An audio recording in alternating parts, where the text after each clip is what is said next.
Sunday evening. Welcome everybody. Join us. Come in, come in, come in.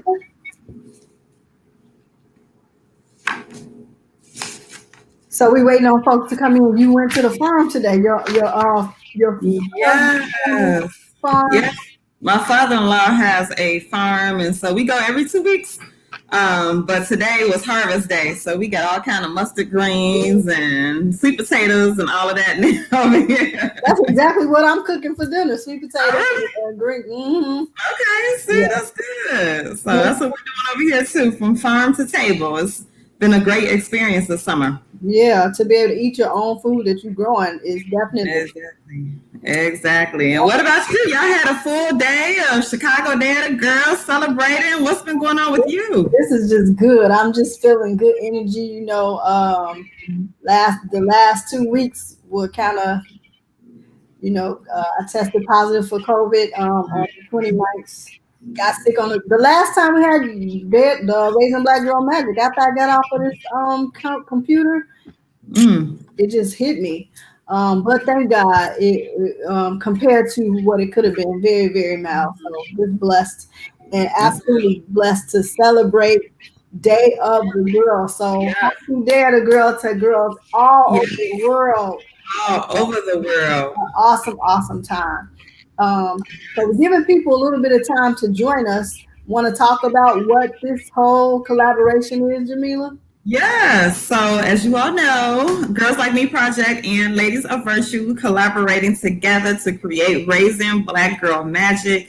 It is a safe space where women and men, but especially our Black women, can come together to really just talk about how we can heal, how we can support, nurture, and comfort our Black girls. And that's what this is all about. So, 2 weeks ago, we had a phenomenal panel discussion as it relates to how stress relief, talking to Serenia and Dr. Carla Stewart. And so we're so excited today to talk with Miss Sheri Crawley, founder and CEO of Pretty Brown Girls. Yes, so we're gonna talk to her in a little while. It's amazing. As earlier doing Chicago Day of the Girl, we talked to so many women and girls from all around the world. And Raising Black Girl Magic, as you said, Jamila, is how we heal, transform the lives, and nurture the lives of girls. But also, how do we heal and transform and nurture our own lives as those of us charged with raising Black girls? What are we pouring in so that we have something to pour out for them? And so Mhm. a lot of times we're just doing this stuff blindly. We don't have a guidebook or any rule book to say this is what you can and can't do. And so guests like the one we are showcasing tonight, Miss Sheri Johnson-Crawley, is definitely an example to follow. And we're going to just share a little bit more about her before we bring her on.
So, without further ado, we are going to welcome CEO and founder of Pretty Brown Girl Academy, Pretty Brown Girl Dials, Pretty Brown Girls Everything organization, 501c3.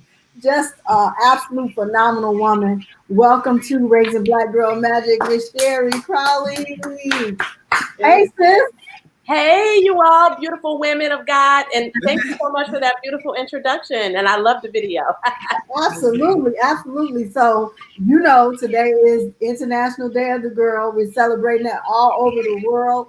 But you in Detroit are celebrating 10 years Yes. of Pretty Brown Girl. So, first of all, just tell people what that is, what it's about, and your actual start.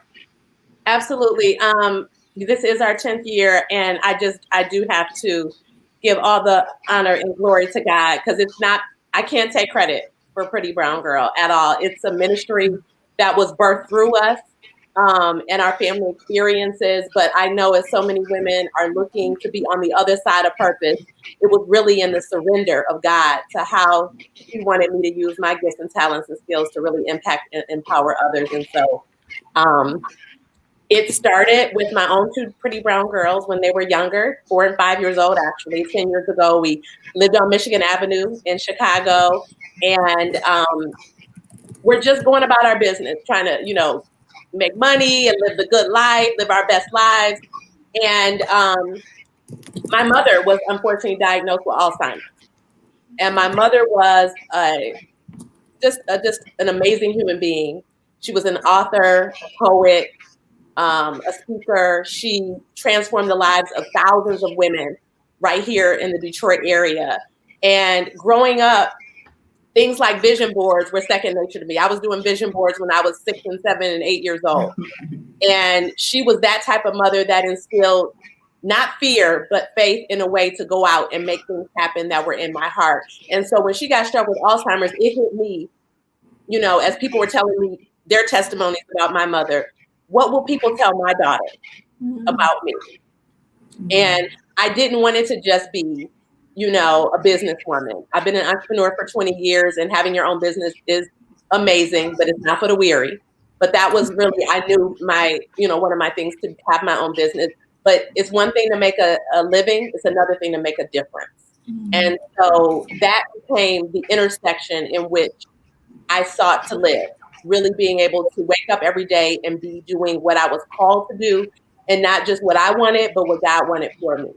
And so through that prayer, and then through us relocating from Chicago back to Detroit, and it's like, who leaves Chicago and comes back to Detroit? I did. And but there was so much purpose in that, even going from a penthouse to a little small apartment and starting over, but with that question to God about how can I use my gifts and talents. And through that relocation, I decided, well, if we're going to leave, let me go ahead and plan this trip to American Girl Place.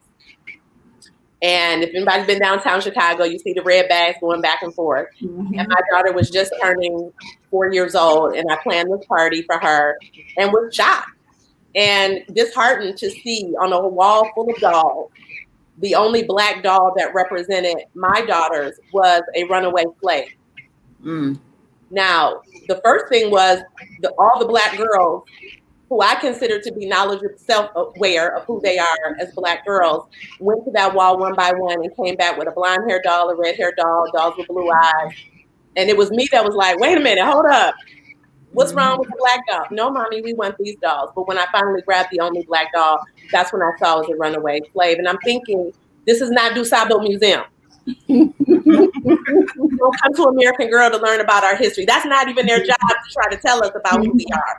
So what is the intention behind this move that they're making, where everyone else was an advocate or, something more powerful? Why would you sit the Black doll at the table and be the most painful part of our history as an enslaved person? What type of psychological message is that sending? And to whose children is it sending us to? Because it perpetuates white, supremacy on the other side. But for us, I'm seeing myself in this doll, and we could go on and on. So that was the first thing. The next month, Anderson Cooper reconducted the 1942 doll test that was done during Brown versus Board of Education. Now, President Obama was president. Black people were in high positions of power, but yet and still, they showed overwhelmingly when they said, which doll is the pretty doll? Which doll is the smart doll? Which doll is the dumb doll? Which doll is the ugly doll? Which doll looks like you? And 90% of those children still pick the Black doll for all the negative connotations 70 years later after their original test, which just showed the lack of self-value, self-love, but projected stereotypes on, harmful standards of beauty. All of that was into play. And then the next month, well, that September, my daughter, when we relocated, ended up being the only Black girl in her class. And immediately, she had just gotten accepted into Skinner. So we had 1 out of 25. It was like we worked since she was like 3 years old to get it, and we had to give up that spot. So she was 10 levels above the next child in our subdivision or our suburb, which is kind of like a Naperville, I guess. But she came back home. You could just feel her self-esteem just dwindling after being in school with those beautiful brown babies in Bronzeville and being empowered. And she just would ask me for shampoo if she saw a Pantene shampoo commercial, thinking would make her hair long and blonde like her classmates. And I was heartbroken as a mom. I took her out of the school, but we also started talking to other parents about what do we do when we have to make these decisions, not just where we want to live based on good homes and schools, but how will our children be treated? How will they feel? And my biggest nightmare was when she's the age she is now, 14, 15, she told me horror stories about, the things that she went through emotionally. And again, during this time, just praying and asking God to help shape me into which direction I should go career-wise. And one day I heard my husband wake our daughters up with the affirmation. And shout out to all the Black men and men in general that support their daughters and understand that role of self-esteem coming from that male figure in the household. But it was my husband that woke the girls up that morning with the affirmation, "Good morning, my pretty brown girls." And my heart just shook, my spirit, I could feel it. And when I Googled it, because I wasn't even in the room, but I Googled it online, been an entrepreneur for a long time, I got 1 million domains that I own. And I Googled pretty brown girl. But this time it wasn't a website there, but it was nothing but pornography on the other side of that Google search in 2010. Yep. And my husband said, "You need to buy that website." And I was like, "I'll get it later." He was like, "You need to buy it now." And I always tell people my blessing is in my obedience. And I said, okay. And I'm a type A, I'm a bossy woman, but when it comes to certain things, I'm just like, let's just surrender. And 4 days later, someone tried to buy that from me. Wow. And that's when, like Oprah says, the little hairs on the back of your neck stand up. And I knew that was God saying go. It was so many signs and proof of life. And we need to be able to be still enough to see when God is talking to us and answering our prayer. So it was those series of events that first started us off thinking initially we'd just be like the people on Shark Tank. We would make positive, unique dolls and clothing for girls to know that they're beautiful inside and out. God had a much bigger plan. And so here we are, fast forward 10 years later. We've established over 300 chapters for Pretty Brown Girl. A couple globally as well, one in the Bahamas. We've had one in South Korea with military groups of moms. And we're talking to in Hawaii right now, and as well as in K through 12 schools. So that really is how the Pretty Brown Girl movement, it wasn't anything that I set out. I wasn't, maybe even like you ladies, like ever since I was a little girl, wanted to just, be with the girls. That wasn't even me initially. And I tell my girls all the time, I'm like, I wasn't even thinking about y'all. But God said, I need you to focus in. And it's a difference between passion and purpose. Yes. And my goal now is to make sure that this generation of girls don't hold the dreams that God has given them, the inkling. And I see so many grown women who've got notebooks full of ideas that they can't take action on. And we need action in our community to fix a lot of the healing that needs to happen. And I believe it's going to be this next generation that will be a part of literally saying, it's unacceptable. And we're not trying to figure out how, because we don't have time to just think and blink. We got to take action, and God will work it out if that's what his goal is for us to do. And so that's been the way the journey started off. That's great. And you know what? Your story resonates well with mine, my own personal story, because growing up, my dad used to always say, you're an African girl. You could do anything you set your mind to. And I did not know that it was your husband that was telling, your daughter, you're a pretty brown girl. You're a pretty brown girl. So there is something about when your parents, especially, those that live in your household, the father in the home, the mother in the home, when they're speaking those affirmations, that Yes. could really lift up your a daughter's self-esteem. At least I know it helped for me. And it wasn't until I got older that I realized, because I would play that back in my mind throughout my entire life, even sometimes to this day. I'm like, oh, I'm an African girl, I could do anything I set my mind to. So you just never know what will help to really boost your daughter's self-esteem. And so that's a question for you as well, is what are some of the other things? I'm thinking about parents who may be watching, who may say, how can I help to boost my daughter's self-esteem? Because I actually had a conversation with one of my friends, and very similar to your story, she had put her daughter into a school where it was primarily white caregivers and white teachers and white students and so forth. And when she came home, she noticed that her daughter would gravitate towards the white gals. She gravitated towards, when she was reading a book, she would say, oh, mommy, she's pretty. And she would be the white woman with the long straight hair. And so just thinking about what are some other things parents can do when they do want to set their children on an educational path that may, have more diversity, but then at the same time may be shifting their racial identity, if you will. But what do you think about that, or what would you say about that? I think that the first thing is dialogue early. I think for some reason I found that with a lot of us as women of color, Black families, we want to provide the lifestyle, the education, but we don't talk about it because we think they won't be able to absorb it so early. And I found that the conversations that we were able to start having with our daughters at a really early age, instead of waiting for them to experience something, to get in front of it and to not just tell them about the amazing things that when we were kings and queens, because that's definitely a part of it, the historic part. But as we're watching TV, look, see, you don't have that problem because you got strong girl hair. Like, we have to give it to them in the way in which they can, their vocabulary acquisition and use, but not have the dialogue. Because if you're only, because we were, my daughter can rattle off Harriet Tubman and why Rosa Parks shouldn't giving up her seat on the bus. They came out the womb with us teaching them about our history, but we were overlooking the fact that we have had such negative connotations about us that we almost have to overcompensate in order to get the message through. And so we went all the way in and very open dialogue at early ages. And then the other thing is not to model these same harmful behaviors in front of our daughters. I think that, and I can't say that I have not been guilty of complaining about things that are superficial in front of them, and wanting to change our bodies or wanting to change certain things that we don't like. They hear all of that and they absorb it in. So, and we're modeling it for them. So the biggest thing is to model it. And, that part right there, I think that it's not even about, it's about dinner table talk. It's about conversations that we would normally whisper behind closed doors, like I was doing with my daughters early on, instead of bringing them in. And I think other cultures, do that all the time. They come out of the womb sharing with them deep things and not hiding, thinking we're protecting them, but absolutely it becomes a disservice when they're not equipped themselves. That's so true. I do appreciate that. And then I was thinking about not only and I don't have any kids, but I am a mentor of, so many hundreds of ladies of virtue. And I was surprised to see when we submitted a survey with our alumni who ranges 18 to 27, just asking them, what are some of the challenges that you face as a young adult now that you've gone through the program?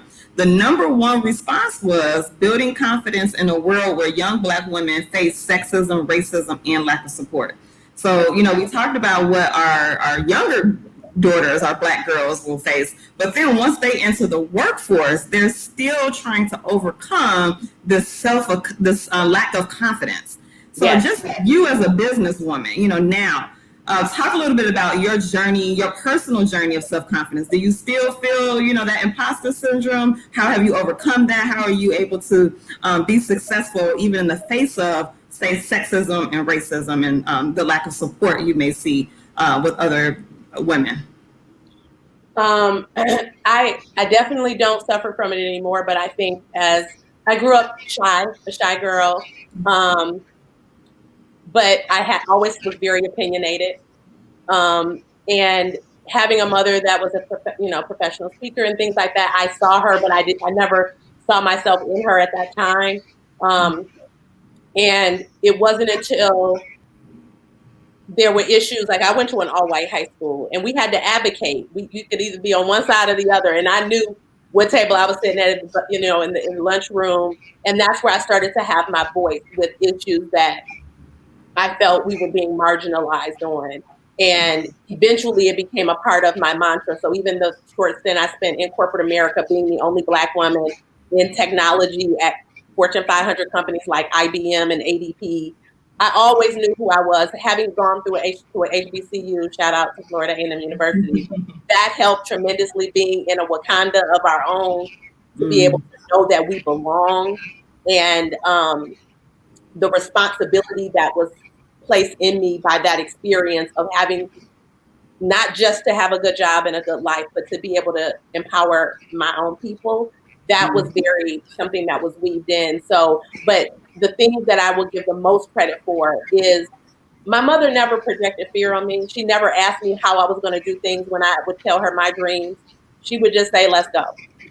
And the biggest thing that we can do for our children is not project our own fear, because that's a healing and that could take a lifetime. But in the meantime and in between time, we need to hack that thing, which means when they're coming and they're telling us, Mommy, I want to do this, instead of the how you gonna do it, let's work it out. Let's put it out there on a vision board. I support you. You know, finding resources to do that is everything. And I think that we focus a lot on education, which is important and needed, but through the academia approach, everything is checking boxes and getting good grades. And, you know, I've seen a lot of girls when they get 4.0, finish college, and they can't bust a grape after that. They're not equipped to be able to take things forward in the way in which, you know, good grades were important, but we weren't judged based on them. We were expected to do well. Like, that's what you're expected to do. But the bigger things were using our voice to be able to give, you know, give meaning to situations. So I think that it is really important for us to see that model, give mentors. Exposure is everything. I know my husband talked about, you know, growing up on the South Side, and, you know, the woman next door who took them downtown. It was just going downtown, but seeing a different world and seeing things from a different lens, but also being able to have friends of all different walks of life, but have really have an onus about who we are and who, you know, what our responsibility is as Black people. Yeah, that's good. You know, you mentioned the word affirmation, and when we both started, all of us, I think, are 8, 9, and 10 years old. But back then, even with Google, I used to always say, if you Google beautiful, you'll see unicorns and rainbows and kittens before you see a Black girl's face. And gladly now, Google has corrected that. But as you said before, anything having to do with Black girls, if you were to do a search, it would be all pornography, all sexualization. So just look how far we've come. And oh, sorry. Go ahead. No, I was just going to say too, even though it's changed, the self-esteem of our girls, like online, the social media impact has diminished. Like, our work has become amplified 10 times over in the last 4 years, solely because of the negative effects of Instagram and Snapchat. That's true. And comparing themselves. So even when it's just us, and even when we're curating our own content, that we want to have our melanin popping, and we know that Black is beautiful, we don't have to look at the magazine covers or anything else that we would have had to. Normally, our children don't. But now they're feeling so isolated, or they have to compete with celebrities having, you know, the certain body style or what the trends are. And it's actually caused this depression level and the anxiety levels to skyrocket, as well as suicide rates. So social media, moms and dads, we definitely have to regulate that. We can't just get them these phones and let them be in their rooms for hours playing on them. We need to be knowing exactly what they're looking at and helping them to digest it, because there's no filters that are going to protect their minds and their innocence in that regard.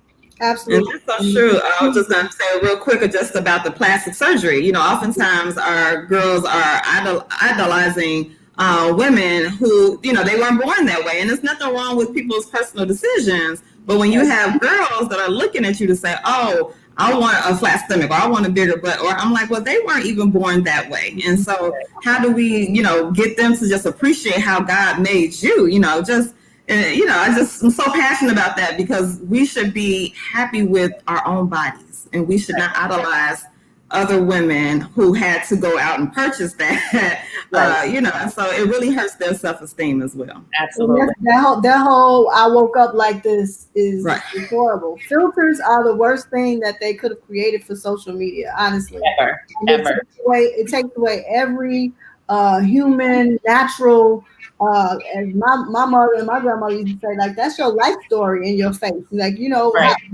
the frown lines, whatever, like that's a story of your life, and you just erasing it like you haven't lived. Yep. You name something that's a formidable tool. If we are equipped with this, I know, because we start off every program with affirmations. Like, they have to write them down to keep them in their journals, because in those moments when the world is against you, you're gonna have to have an arsenal full of. Right. So Yeah. what would you say are some of the other tools that Pretty Brown Girl have for girls? I know you said vision board, Vision affirmation. boards, journaling is huge for us. We have our own Pretty Brown Girl journals. That process is cathartic to write down not just your feelings, but as I call them, downloads, that in those God hours when you wake up, in those downloads that you get, to be able to go back and reflect on, the journey itself, is important. But also, I would say in our toolkit, one of the biggest things that we've seen is the group dynamics, having a small group dynamic on a weekly basis. So with our program, we have a 15-week program. The girls meet every week, and they truly build sisterhood. They come in with their arms folded, mad, like, what am I here for? And eventually, we're all in tears at the end. And it's really in the mentors stepping back and not preaching as much, but giving the girls leadership roles to start these conversations that they've told us are important to them. Mhm. And the most popular girls, so they think, are the ones that might be hurting the most. Yep. And realizing that they have more in common than they think that they do. And that bonding process that happens as well. We do mindfulness Mondays and things like that, where, the girls learn breathing techniques and yoga, techniques as well. Meditation, things that, we're providing resources for them for mental wellness, because that's wherever it comes from post-traumatic slave syndrome all the way through to social media and everything in between, is still real, right? And so giving them resources when things might even be beyond where Pretty Brown Girl, can handle, so that they can get the help that they need. But I would say the affirmation, speaking the words, and for me, I'm more of a speaker even than a writer. Speaking it, those go forth, those words go forth, they go into the universe, whether you believe them or not, they go out. And then having them know that as powerful as affirmations are, those side comments are, I don't know how I'm gonna do this, I can't do this, I don't feel like doing, all of that self-talk, that negative self-talk, is just as important to eradicate, because if we're affirming and then we're condemning ourselves simultaneously, it's negating itself out. The double mind. Yep. Yep. It's amazing. These days, people are starting to understand the importance of all those things, the mindfulness, the yoga, all of these different things. But I do declare that cultural competency is real, because if you weren't, this is stuff that we've been doing. This is what's in our programming. And now people are finally getting it. And that's why I know organizations like Pretty Brown Girls, like girls like me, like ladies, I know how important it is, because this is not something that we're just getting the wind of. This is built into why we know we need this. You also talked about your husband and your children's father.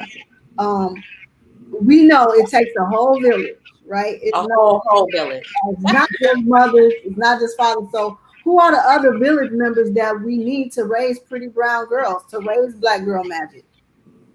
Yeah, I always go to the cool aunts, those aunts that will get you all the way together, make sure you're all right, and maybe not tell your mama unless it's real, real bad. Like, that's how we come into environments with our program, because the girls need to build that trust, and with trust comes transparency. And our generations have lost that inner layer of big mama and grandmama giving the wisdom and sharing the history and, covering over us with prayer. We that was there for so long, and it seems like there's some missing levels now that we have to make do with what we have. Mm. And we literally had some moms that come there like, "What's this all about? Why you still here after school?" We're like, "Wait a minute, mom! Like, this is mom talking," and we're like, "Hold up, mama." So I think that our movement is definitely based on the family structure, but recognizing that, again, it was intentional to remove the Black man from our families, right? And many times, even when the fathers were there, I know my husband talks about this a lot. He was there, so it felt like that. But how many times did I really talk to you one on one? Yeah. Or if you only had one day off work, where were we spending that quality time to pass on things that we needed to know to really, really be able to grow into who we're supposed to be? So I think that village looks a lot differently today than it may have looked before. But the key is God will give us what we need when we need it if we're seeking that, right? But we don't want to romanticize what's happening in a lot of our communities. And we have to show up and take that time. We've been having, despite the tragedy of, the death toll with COVID, the quarantine has been such a blessing for us internally to, number one, be still and reset.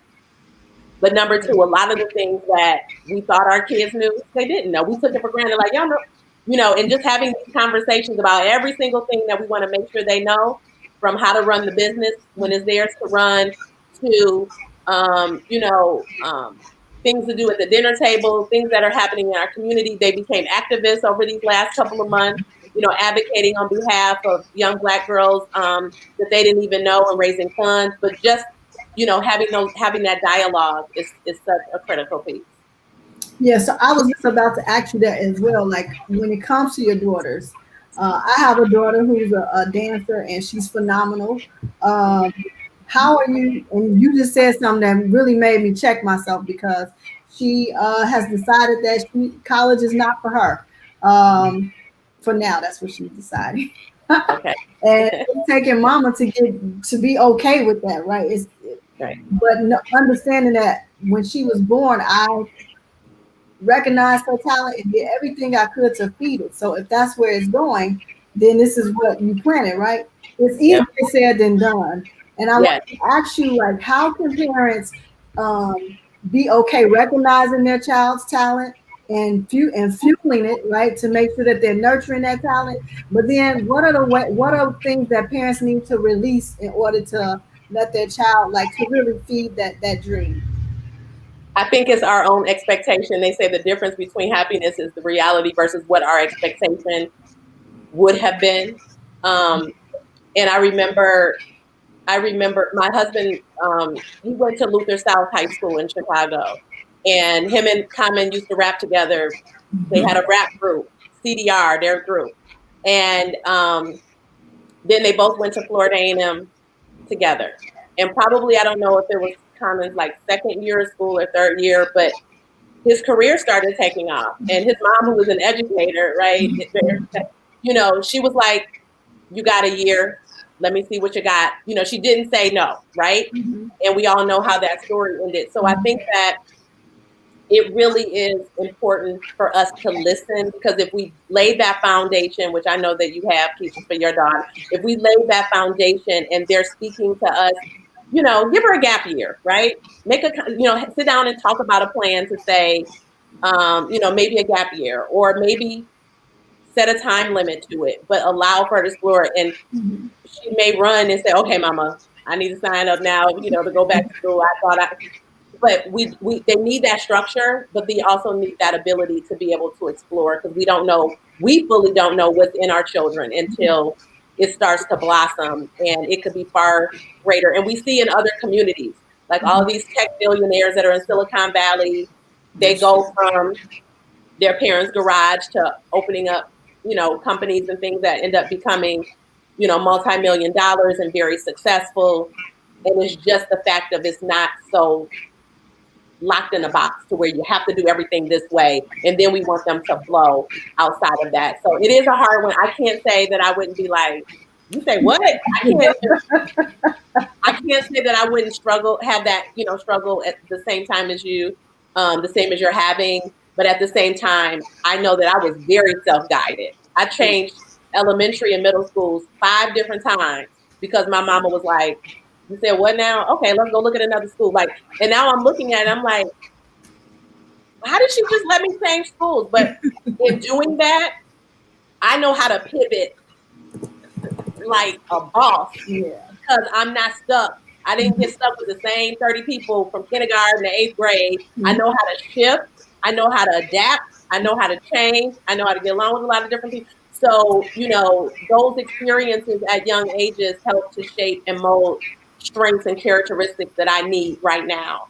So, never, I guess we just have to be open to the possibilities. And at the same time, sometimes the things that my daughters want to do that I said no on, they're like, thank you for not listening to me. Like, so it's really taking it to God, like we say with everything else, Yep. and allowing them and teaching them the ability to know the difference between, are you just saying this or are you being led? Because when we ask God, and that's the thing that I'm teaching my daughters, and they're coming back to me like, Mommy, we just manifested this. And I'm like, yes, like they're learning it and they're grasping it and they're activating it.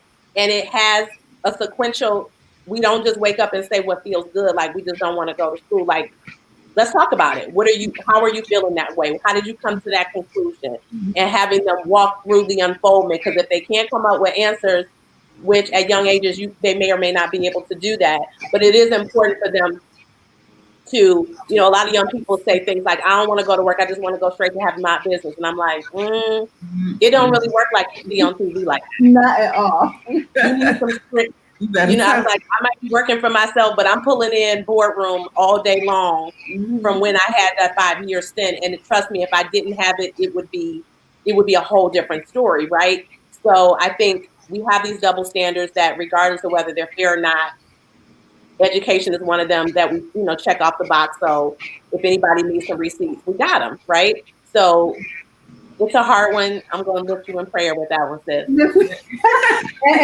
Jamila's gonna ask some more questions, but I definitely want to ask this question. We're talking about quarantine, and we're talking about what we say to our daughters and young people, and the example we set. What's the example that your daughters can see from you in terms of self care? Like, what are they seeing you? How are they seeing you love yourself, take care of yourself, even in the midst of this COVID? Like, what are the lessons that they're getting from you right now?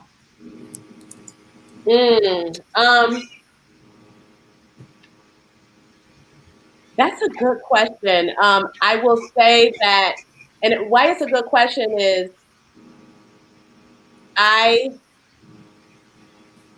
oh man, that is a really good question. So pre-COVID, there were a lot of things, right? Because I could get out of the house, go to a spa, go get my hair done, do a lot of those things. Post-COVID, we've been really internally being like ultra careful of being still, but also I remember never seeing my mother sleep. And when I say never, I mean until she had like a hysterectomy. When I woke up, this woman was up and working, and when I went to bed, she was still up on the typewriter back then, right? And so I see myself in her a lot, but I also know that my girls see me rest. They see us have fun. I'm not as fun as their dad. He's the one that was bringing in the donuts and, having, like that cool dad. But I would think that the biggest self-care piece is when they're hearing me have conversations, number one, they're with other women and young ladies about getting ourselves to where we need to be. To me, that does a lot for my soul and my spirit. And they see us, they've been able to see firsthand from the beginning to end. Before, they just saw the stuff when we were on TV and things happening, the after effects of it. And now they're seeing it from the beginning. And that piece, but I don't know if that's about me or that's about them, so I'm not sure. I think I need that. Self-care is something I definitely still need to work on. I don't do it as much as I need to be honest with you. But apps and clipping my fingernails and things like that, they see that. But it's on the broader level of just honoring my soul, honoring my space, honoring my time and how we spend it. It's those broader things. They're not necessarily techniques that would be classified, I don't know, under self-care as much. That's good. Well, we would be remiss if we did not talk about talk to the perspective of a Black woman-led nonprofit, right? Because I can't really hear you, Jamila. Okay, let me turn up my volume. Can you hear me now? I can hear you. No, the volume is okay. It's just going in. Oh. I think it's just going in and out a little bit. Okay. Can you hear me now? I can hear you. No, it sounds like it's a little bit. Look, Lakeisha, can you hear? Let me hear you speak again. I can hear you perfectly. Can you hear me? 1 2 1 2 1 2. Yeah, it's a little bit jumbled, but if you want to type it out, I can't detect your word. Either one. Can you hear me? Can you hear me, Sheri? Yes, now I can. Jamila, talk. So maybe I'll ask it, and then Lakeisha can repeat. It's just going to be one quick question. I can hear you. Keep going. I can detect what he's saying through this. Oh, okay. So just one quick question, just around best practices as you think about Black women who are leading nonprofits, especially those who are leading nonprofits focused on Black girls in the mentoring space, in the media space, leadership space. What are some best practices that you can give us? I mean, think about, you have been in business now for 10 years. You already have a global presence. There's so many boxes you have checked over the last 10 years that I think is so inspirational to me, and I'm sure everyone that's listening. So if you could just provide us with maybe just some quick best practices on how you have grown Pretty Brown Girls over the years. Absolutely. I thank you for that question. You know what? I will be honest. My nonprofit just launched the day after George Floyd was murdered. And why I say that is, we started Pretty Brown Girl as a business. So in 2010, in 2014, I formed a 501c3 and probably got 2 donations a year. Okay, that sounds like my story. Totaling under $15,000 for the year. And we've got more donations in the last, I would say 10 days. I would say we got more donations in the last 10 days than we have in 10 years. So now I've hired my first employee in my nonprofit. We're forming our board. We have our first board meeting the first week of November. But so I don't really have experts. I'm taking a Stanford class right now for nonprofit business. And I'm learning as I go. And so the idea of asking for money from people was, I couldn't even, I could talk all day about the work, but so for me, nonprofit wasn't my go-to. Business was my go-to. So 99.9% of everything that's happened under Pretty Brown Girl has been under for-profit LLC. It just feels like a nonprofit, and people assume it is, a version of Black Girl Scouts or something like that. But if we would have been a nonprofit prior to all of this social injustice, just like people didn't understand why Black Lives Matter, now why on earth would we have a club called Pretty Brown Girl? Like, they didn't understand that.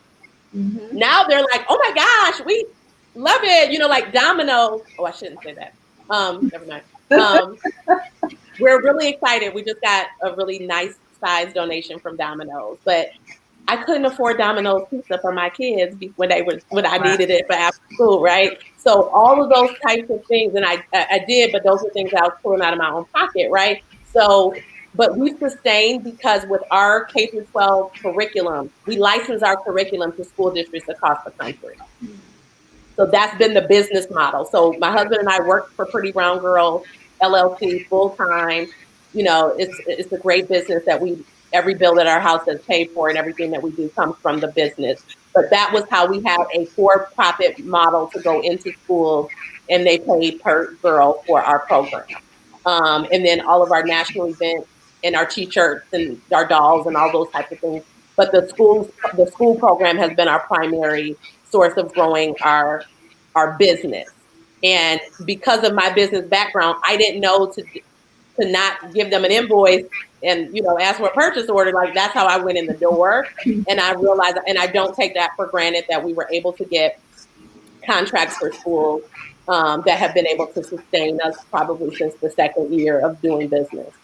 Yeah, that's an important question, Jamila, because so many people look at nonprofits, and you have to know that this is not something that you go into thinking you making money. You just don't even. Most of us don't even consider that, right? We just consider the work and the mission that we have to do. But to hear you talk about that whole thing, and we just lost Sheri.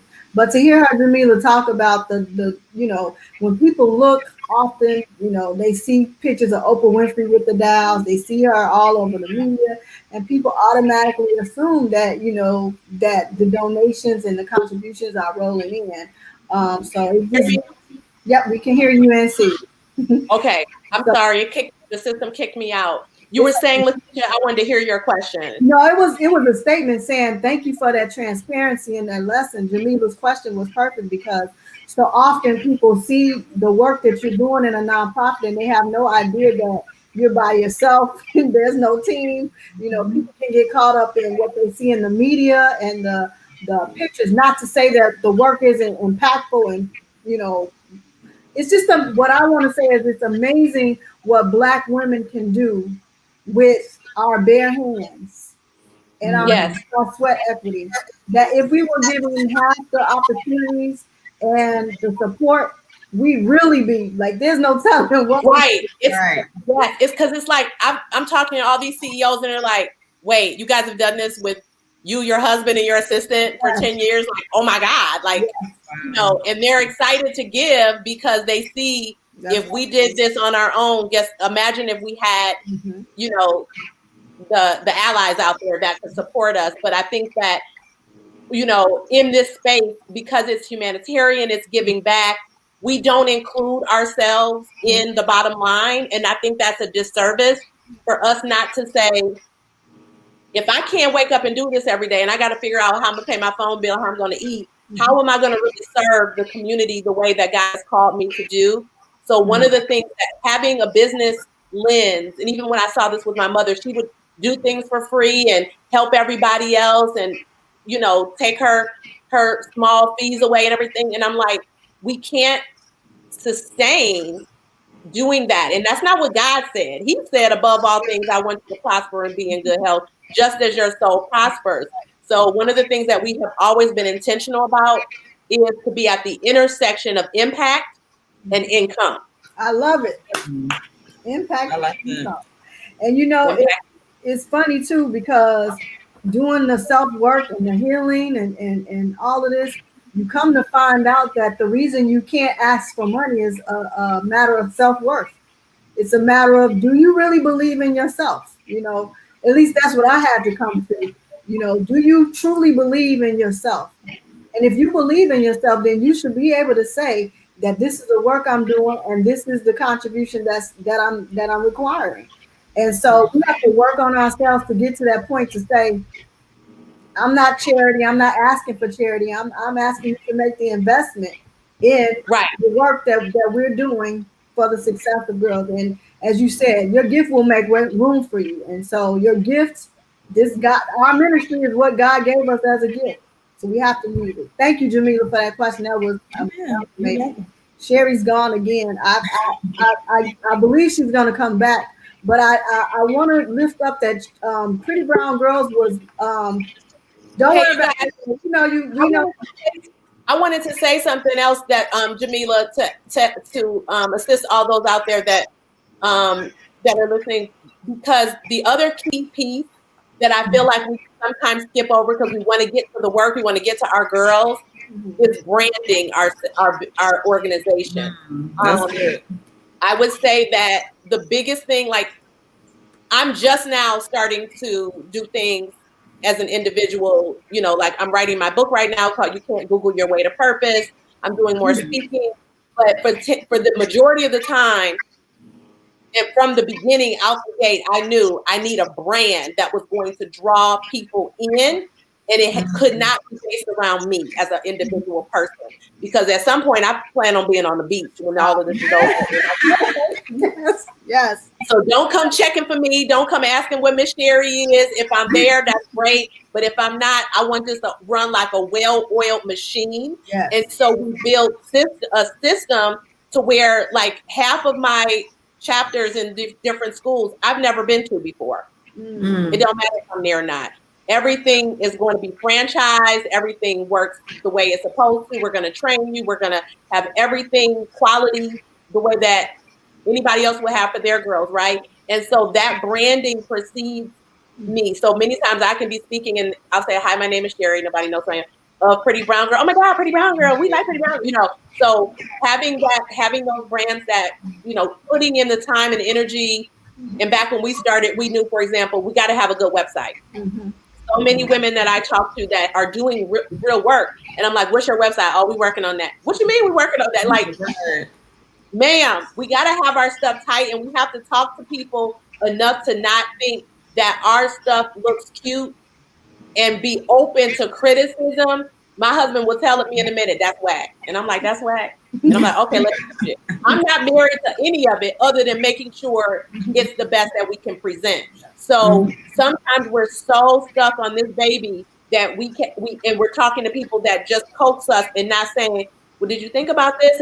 And so I surround myself with a small but mighty team of people, whether they're right in our organization or friends and family that are going to give me honest criticism because I need it to resonate and I need it to go, right?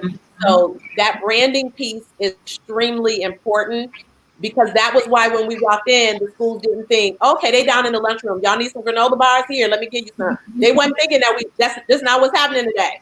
Mm-hmm. What's happening today is with the same thing you do with Scholastic, that's what you're going to do with Pretty Brown Girl, right? Not something out the little office check. Send this downtown and go requisition those funds. And so our girls deserve to have real programs that are put in place from the quality. They deserve to have that. And we do too, right? Mm-hmm. So that would be a big piece. And that I think has been our biggest asset is the time and energy and resources that we spend on branding. Okay, thank you. That was great. Yeah, another question, Jamila? Oh no, that was good. That was good. I love it. That's a gem. Like you just dropped. Right, she dropped it all. Master class. Forget everybody who's watching. This is for me. Absolutely. So 2 things. I want you to share. Pretty Brown Girls was selected as one of the top organizations to give for Black Lives Matter program. Oh, wow, that's great. Yes. I want you to talk about that, but I also want you to give a call of action for the petition, the American Girl petition. Absolutely. Thank you. So I'll start with the American Girl petition. We looked up, we're celebrating our 10 years, and I just happened to go back to American Girl's website because of that. And I was shocked to see that they have some other dials now for sure, but the Addy was still there. And I'm also shocked at how many Black people will have been fighting me. A lot have signed it, but a lot are like, how dare you take away our Addy? Shame on you. And I'm like, I have got to be kidding me. Mm-hmm. Let some Jewish people see them have a Holocaust dial and have them go off on that store. And we are romanticizing this. Like, no doubt it's important for our children to know our history. And it's our job to teach them. But let's not think that this store that's selling this doll to us for over $100 is interested as they make claims on their site of being pro, the Black community. And we don't even know. That's like we're in an abusive relationship and we're defending the violator because we don't even feel it because it's been eased on us, dressed up with pink and tutu skirts and on Michigan Avenue in a red bag. Like, no, So we started a petition. We have over, I think, 1,200 people that have already signed. It's on our website as well, to ask them to stop selling the doll. And do we think that they're going to do it? Who knows? But the fact is, enough of us have a voice. And it's interesting, I think it's just as many white people that are like, that's disgusting. Like, who would do that? And we're some of us have actually taken, the position of defending it. But then the other thing is, yes, we were excited to be ranked as, I don't know how many organizations, but when I looked at the articles, only 9 youth organizations on the entire list for New York Times. We had no idea we landed on there. We just woke up to donations dropping in every 5 minutes. And we were like, what's happening? But thank God we had our website with that donate button Right. off of, and it's been sitting there nice and pretty, all connected and working, and no clicks. And then we wait, click, click, click, clicks. So we're grateful for all those that have been donating. But it does, companies and organizations are looking for anti-racism. Oh man, that was good. I'm at the. I think she just got disconnected. She got disconnected again, but I wanted to go further with the petition. So people have been. Uh-oh. Oh, there she is. You Right. divine. You ain't gonna get lost. This too divine. We know you'll be right back. So Sheri, I got kicked out again, ladies. That's okay. You were just finishing up about how you were landing on top the 9 youth organizations for Black Lives Matter. Yes. So we there was how everybody was like, what do we do? How do we help? What do we do? How do we help? So New York Times made this list of maybe 130 different ways that people could help. And I will say that for someone that started off getting hate mail and reporters getting death threats when they did stories on us, to having conversations, but really seeing what having a nonprofit can do when people want to give. And I've really been overwhelmed with having over 6 figures raised in just these few months of just pure donation. So that and I didn't get it before, because even in our community, we know how to spend from a consumer standpoint, and Black people, they do a great job. We do a great job of buying, but that giving part, it's a different thing. I've often, Giving Tuesday is going to be way different this Tuesday than it's ever been. We would always get involved with those things, and it wasn't, we started off with, you buy a doll, we'll give one. They're like, okay, I ain't worried about you giving nothing. Just tell me how much it's going to be for my Right. so that piece right there, I'm seeing, oh, wow. And I'm not getting it twisted. I understand that, especially for the bigger corporations, it's about them having their anti-racist badge. And I would say too, to anybody that has any business or organization where you are catering to Black girls, for years we had to say, oh, girls of color, now it's black.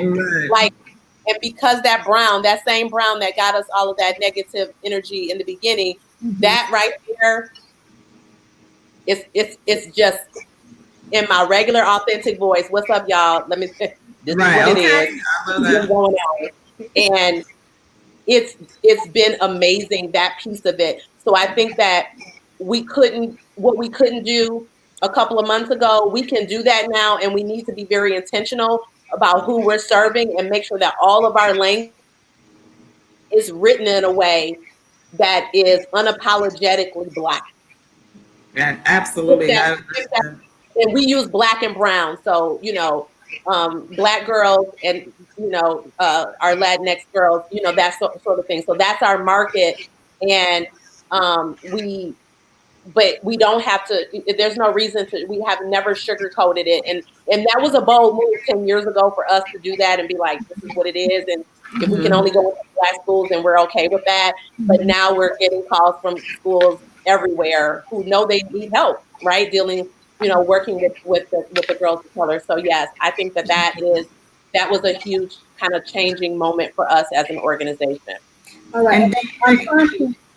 Go ahead. I'm trying to find the petition so I can put the link up. Go ahead. Oh, while she's looking for that, what do you think we can do to continue this momentum? Because I do see. Yes, it's right on our website, prettybrowngirl.com. Just right under the blog is the petition for the dolls, the petition for to petition American Girl and Mattel, because Mattel owns American Girl.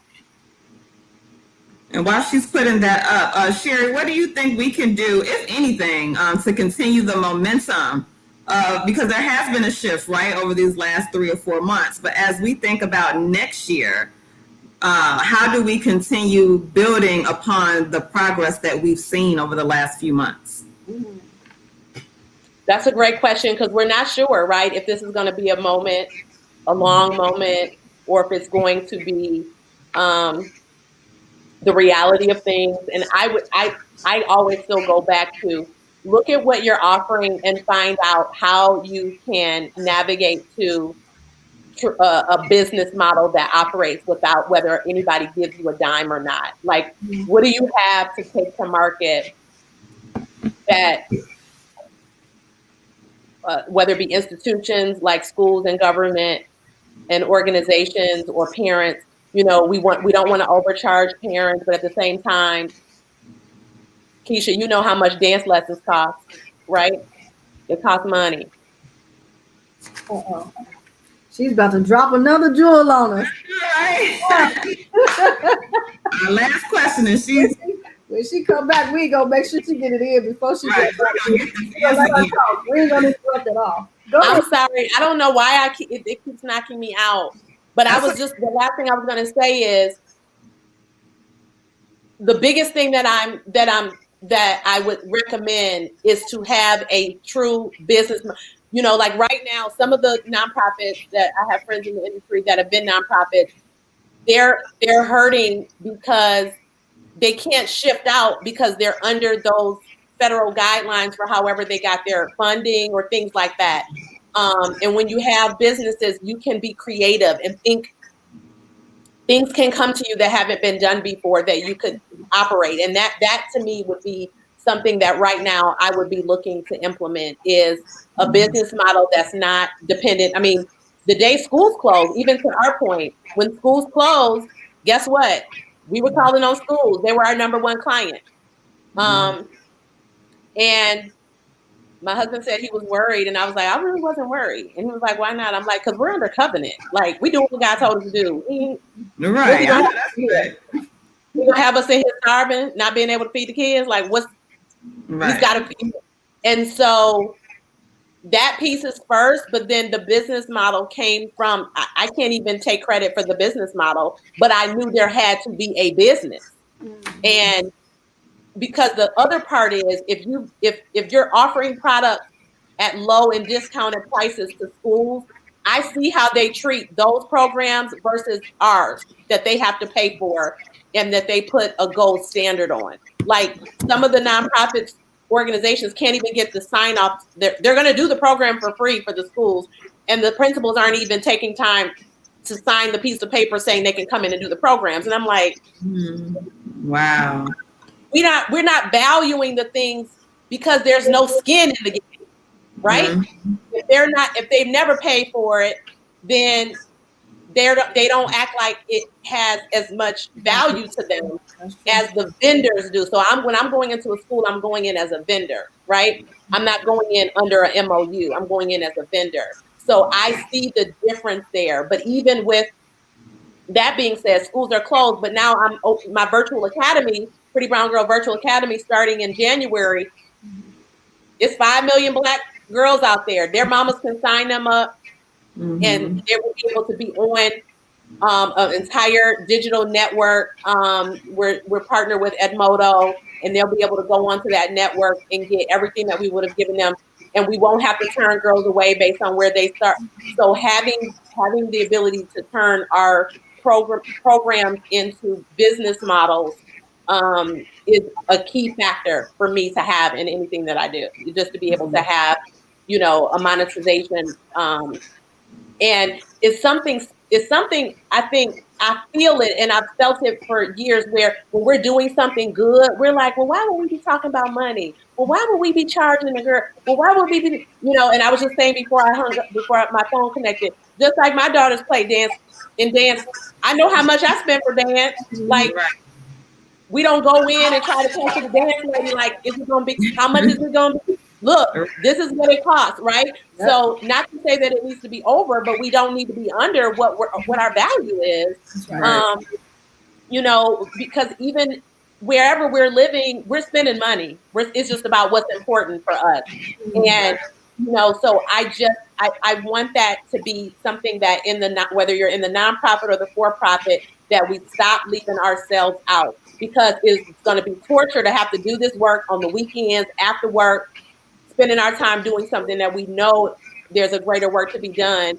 And I can't get everything done. And I wake up and do this, from the time I wake up to the time I go to bed. And I can't imagine not having that time freedom or financial freedom to go hard for my girls. So it is important for us to include ourselves in our plans.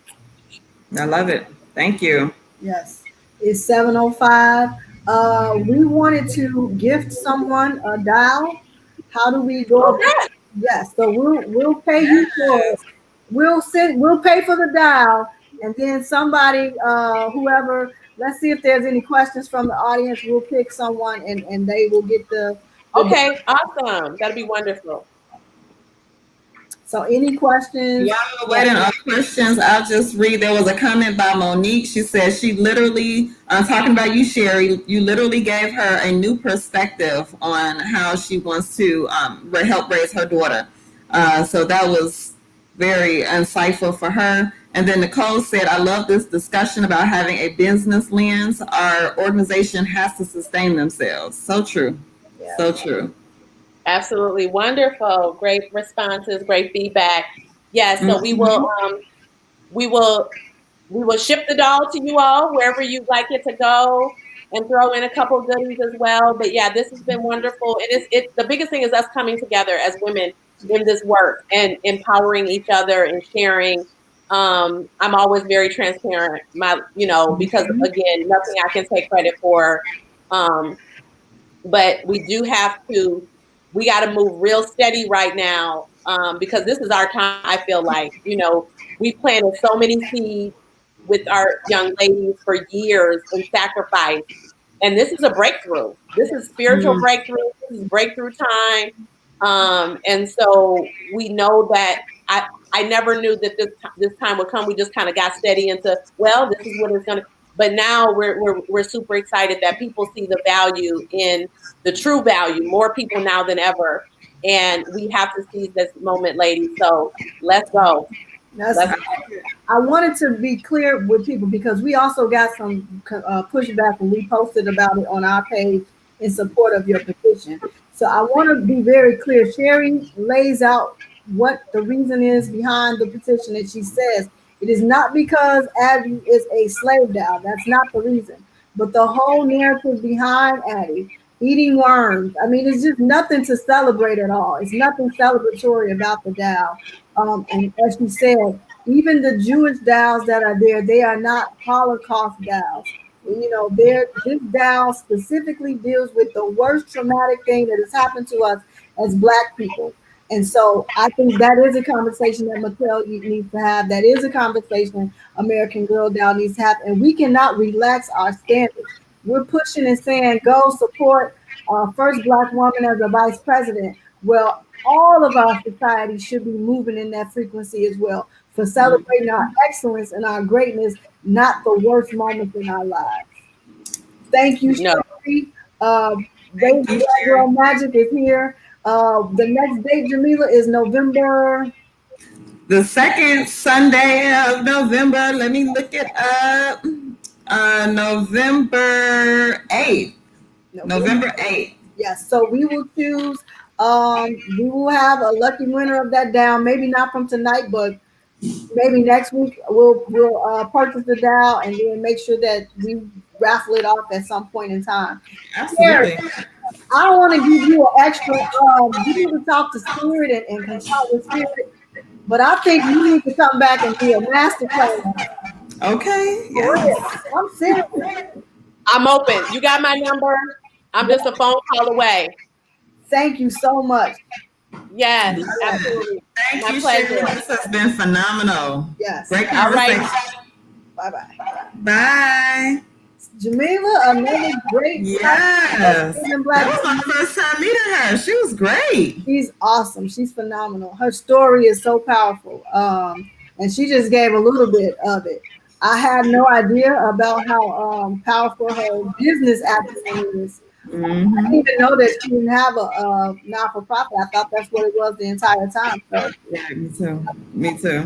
And I think that's a lesson for us all as entrepreneurs, social entrepreneurs in this space. I know, I think I shared with you and even another, mentor and sister, how it took me so long to start charging. But we're not going to be able to sustain and have an organization that's here longer than us longer than if we don't start generating revenue. that's so true. That's so true.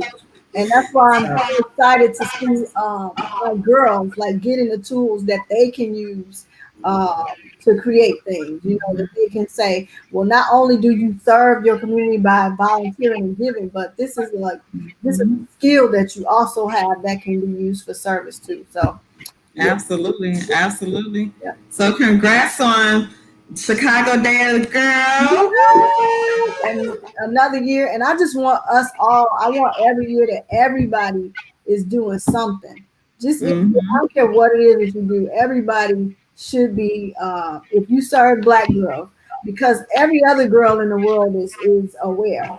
But it's a secret for us, and we deserve to be in this conversation. We deserve it. So thank you for partnering with us on this day for that and letting us. Yes, Uh, yes. I And we have to make sure you let everybody know you're in the process of raising money, raising 25,000. Let We people are. know. We are. That's our goal. It was a quite ambitious goal, but we are in the. We're today trying to raise Well, $25,000. I'm about to donate 100. I know I can't donate 1,000, but I'm gonna donate 100. So hopefully somebody that's watching can match me, match what I'm doing, so that we can bless girls like me. Well, I appreciate that, and your fundraiser is coming up. We're gonna support that as well. Yes. This is just an awesome time for Black girls, and Jamila really everything that Sheri has said that he was doing, everything you've been doing. As you said today, we went to your father's farm and it's harvest time. We've been doing the work. We've been toiling the land. We've been putting our seeds in. We know the work that we've done. It's harvest time, and we know that That's we'll right. all be blessed. So, yep, Yes. I receive. Well, be blessed, my sister. Yeah, Mwah. Love you, love you, love you love you. too. All right, have a Talk good to you one. all. Till next time. Yes, ma'am. Bye-bye. Okay, bye.